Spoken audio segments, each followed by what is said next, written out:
Okay, so let's add some more details to this multi-hazard early warning systems, or MEWS, and what the status is. The first chapter talks about the year 2023 as a background to set up the status of early warnings and what are the components of a good early warning system. The year 2023 saw disastrous and extreme events in different parts of the world in a combination of global warming, that's very strong El Nino, and volcanic eruption from 2022 that threw up a lot of moisture, and emissions, lots of greenhouse gas emissions, CO2 from Canadian wildfires, all made for a record warm 2023 into 2024. Only now we are beginning to get away from the record warming. The risks posed by weather and climate related hazards are complex and depend on the vulnerability, exposure, and adaptive capacity of human and natural systems, among other contexts. Climate and extreme weather events also affect the use and distribution of natural resources across regions and within countries, and have large negative impacts on the environment. There are lots of within country conflicts that don't always get attention, for water, for other resources, so these are not trivial. Mortality rate and number of affected people compared with leave of MHEWS coverage. So if you don't have enough MEWS coverage, what happens? The category of countries covered by MEWS, limited to moderate coverage, and there is an indicator that we will look at, substantial to comprehensive coverage. So here we go with the SFM, the acronyms already. So let me pull up the page of acronyms, which, as I said, is multiple. This new iPad is funny. Anyway, I'm always complaining, aren't I? So what am I doing here? I'm trying to go to the report, which is under here we are. And what is SFM? I should remember, but there are so many. There is an MSF also, multi-stakeholder force, and SFM is the Sendai framework. I lost it. Sendai Framework Monitor. So Sendai Framework for Disaster Risk Reduction is something that evolved recently, and we'll read some more about it as we go along. So Sendai Framework for monitoring has several steps, levels, whatever, that we'll look at. G1 here, G1 is mentioned, but nonetheless, mortality and number of affected people per 100,000. So you can see that substantial to comprehensive coverage of MEWS reduces the mortality per 100,000 significantly, and number of affected people is also reduced by an order of magnitude. That's very clear message. So an effective early warning system then must be multi-hazard. They are designed to detect different hazards that may occur alone or simultaneously or cascade. So you may have a heat wave during a drought, and flood, and then an extreme event, crop damage, and so on and so forth. End to end, EWS must be end to end. The system covers the entire range from hazard detection to action, which includes providing understandable and actionable warning messages. It's not very easy because action has to happen at individual scale, community scale, firms and businesses, and so on. So that last mile gap must be closed. What does it require? I've written about the need for extension agents to make sure that the last step happens, but nonetheless, people-centered EWSs means designing the systems with people in mind to empower them to act on time and in appropriate manner to reduce.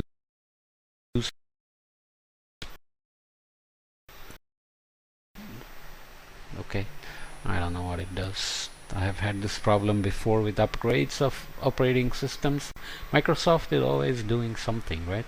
4 elements of Muse: disaster risk knowledge, so systematically collecting data and undertaking a risk assessment, which is not trivial, especially you need this information at hyper-local scales. Detection, observations, monitoring, analysis, and forecasting of hazards. Develop hazard monitoring and early warning services. Preparedness and response capabilities. Build national and community response capabilities. Just giving early warnings, and if people don't have the ability to respond, then you have not done much progress. Warning dissemination and communication. Again, how do the early warnings reach people on the ground, in slums, in big buildings, and far away from major towns and so on? Communicate risk information and early warnings. Okay, risk is, according to IPCC and other literature, IPCC gathers literatures anyway, it's a multiplication of hazard, vulnerability, exposure, and also now response. So when we say we have to map risk, we have to know the hazards, we have to know the vulnerability of the community people, and we have to know the exposure and how well the response system is set up. Okay, so interconnections between elements of Muse. This is from an older report. So here you have risk knowledge, observations, and forecasting, warning dissemination and communication, and preparedness to respond. Here you have the same things, but now you have to see how they intersect with each other. So you want this to be complete, and which hazards to monitor, where and how are very important for risk knowledge. Warning and dissemination and communication. Communication strategies to reach vulnerable populations is very critical after you got risk knowledge. Ability of communications equipment to withstand extreme events. If you have a system to, let's say, loudspeakers to announce arriving storm, and the loudspeaker just blown away by the storm, then you have become very vulnerable. Preparedness, development of plans and protocols, testing, optimizing communication channels, public awareness, and education campaigns. Okay, some systems are well established and work very well, like the tornado warning in the US, cyclone warnings now in India, and evacuations are working very well. Mortalities have been reduced, and so on and so forth. So you have data, so observing and forecasting, and of course there are many items here. Maybe I should just go through them. Data and information to quantify hazards and exposure to risk, and you have all the data needed. Networks. Warnings as triggers for communication, and warnings provide details on impact and response needed. Preparedness. Warning dissemination and communications. Strengths and weaknesses of communication channels should be known so that risk knowledge is complete. Agreements on authoritative and consistent warning protocols and languages, so that forecasting and observation is translating into dissemination and communication. And you want people to be aware, and shelters, etc., to be prepared, so that warning and dissemination communication have action pathways, right?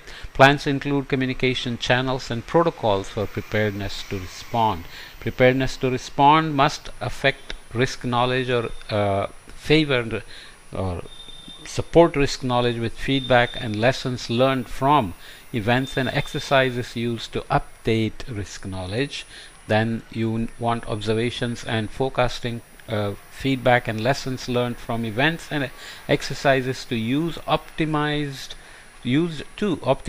monitoring, forecasting, and warning. So you can see how each one has to be synergistic with every other aspect of this interconnectedness. Feedback and lessons learned from events and exercises used to optimize communication mechanisms and channels to go from preparedness to warning, dissemination, and communication. And of course all the communication channels, from signs that are always there about local hazards, and immediate announcements upon arrival of a hazard, and so on and so forth. Okay, so let's come back and do chapter 2 in the next podcast, even if these remain shorter than usual, around 10 minutes, but it's okay. The topics are nice and compact. Not every chapter may become a full podcast, depends on how much material I'm covering, and again it's all subjective, so you want to go back and read up the nice report if you want more details. Okay, so let's come back and then talk about global status of early warning systems. This is what the main purpose of the report is, and this will change with each year, but all the basics that we've discussed so far about risk and dissemination, preparedness, etc., observations, monitoring, they're not going to change, right? So let's come back and meet in the next podcast.